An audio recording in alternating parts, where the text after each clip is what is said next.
Hi dears, ഇന്ന് നമ്മൾ discuss ചെയ്യാൻ പോകുന്നത് ലോഫിംഗ് സോങ് എന്ന പോയത്തിൻ്റെ സമ്മറിയാണ്.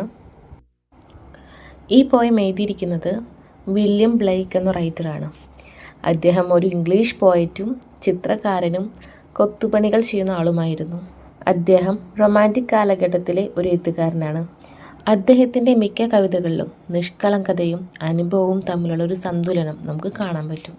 വില്യം ബ്ലെയ്ക്കിൻ്റെ ലോഫിംഗ് സോങ് എന്ന ഈ കവിത അദ്ദേഹത്തിൻ്റെ സോങ്സ് ഓഫ് ഇന്നസെൻസ് എന്ന കവിതാ സമാഹാരത്തിലെ ഒരു സന്തോഷഭരിതമായ കവിതയാണ്. ഈ കവിതയിൽ അദ്ദേഹം പ്രകൃതിയുടെയും മനുഷ്യരുടെയും സന്തോഷവും ഐക്യവുമാണ് വർണ്ണിക്കുന്നത്. ഈ കവിതയിൽ പോയറ്റ് പ്രകൃതിയിലെ എല്ലാം, വൃക്ഷങ്ങൾ, പക്ഷികൾ, പാടങ്ങൾ, മനുഷ്യർ എല്ലാവരും ഒരുമിച്ച് ചിരിക്കുകയും ആനന്ദിക്കുകയും ചെയ്യുന്ന ലോകത്തെ വരച്ചു കാട്ടുന്നു.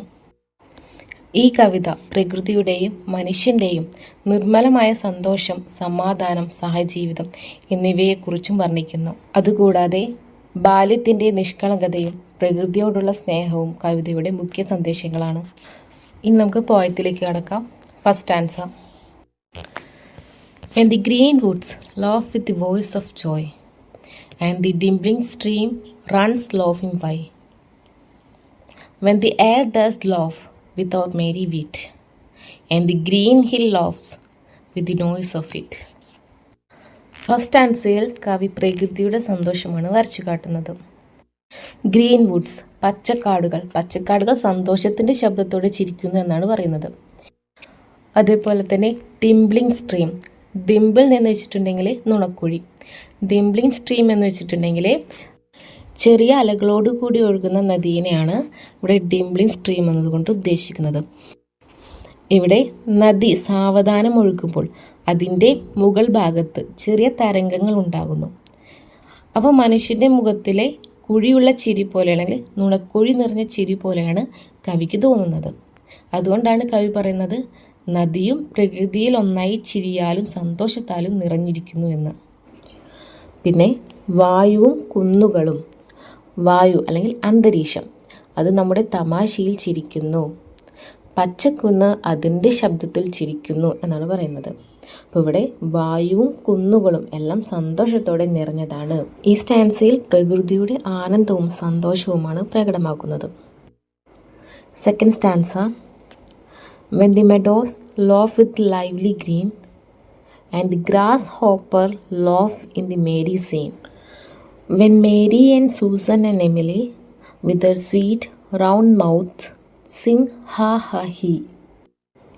സെക്കൻഡ് സ്റ്റാൻസയിൽ കവി മനുഷ്യരും പ്രകൃതിയും ഒരുമിച്ച് ചിരിക്കുന്ന കാഴ്ചയാണ് വരച്ചു കാട്ടുന്നത്.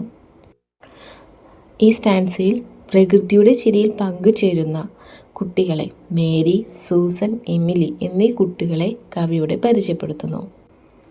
അതേപോലെ തന്നെ ഈ സ്റ്റാൻസയിൽ തങ്ങളുടെ പച്ചപ്പ് കാണിച്ചുകൊണ്ട് മെഡോസ് എന്ന് വെച്ചിട്ടുണ്ടെങ്കിൽ പുൽമേടുകൾ, അവ ചിരിക്കുന്നതും ഇവിടെ പറയുന്നു. ആ സന്തോഷമുള്ള സീൻ കണ്ടിട്ട് ഗ്രാസ് ഹോപ്പേഴ്സ് എന്ന് വെച്ചിട്ടുണ്ടെങ്കിൽ പുൽച്ചാടികൾ, അവർ ചിരിക്കുന്നതും ഇതിൽ കാണിക്കുന്നു.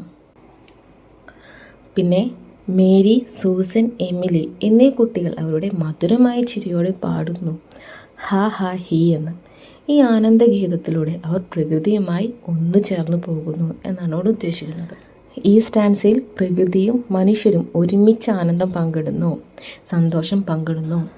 മനുഷ്യരും പ്രകൃതിയും ഒരുമിച്ച് ചിരിക്കുന്നതിലൂടെ അവർ തമ്മിലുള്ള ഐക്യവും ആനന്ദവുമാണ് ഇവിടെ പ്രകടമാക്കുന്നത്.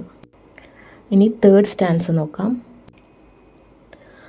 When the painted birds laugh in the shade, where our table with cherries and nuts is spread, come live and be merry and joy with me, to sing the sweet chorus of ha ha he.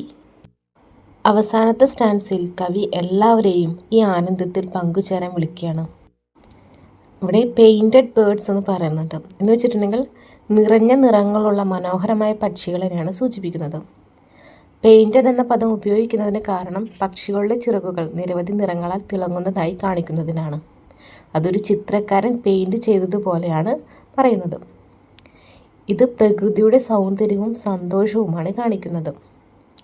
Painted birds loaf in the shade എന്നതുകൊണ്ട് ഉദ്ദേശിക്കുന്നത് പക്ഷികൾ വൃക്ഷങ്ങളുടെ തണലിൽ ആനന്ദത്തോടെ പാടുന്നതായാണ് അർത്ഥമാക്കുന്നത്. അതേപോലെ തന്നെ മേശയിൽ ഫ്രൂട്ട്സും നട്ട്സുകളും നിറഞ്ഞിരിക്കുന്നു. അത് സമൃദ്ധിയുടെയും സന്തോഷത്തിൻ്റെയും പ്രതീകങ്ങളായിട്ടാണ് ഇവിടെ കാണിക്കുന്നത്. കവി എല്ലാവരും ഒരുമിച്ച് സന്തോഷിക്കുകയും ജീവിതത്തെയും പ്രകൃതിയെയും ആഘോഷിക്കുകയും ചെയ്യണമെന്നാണ് ഇവിടെ ആഗ്രഹിക്കുന്നത്.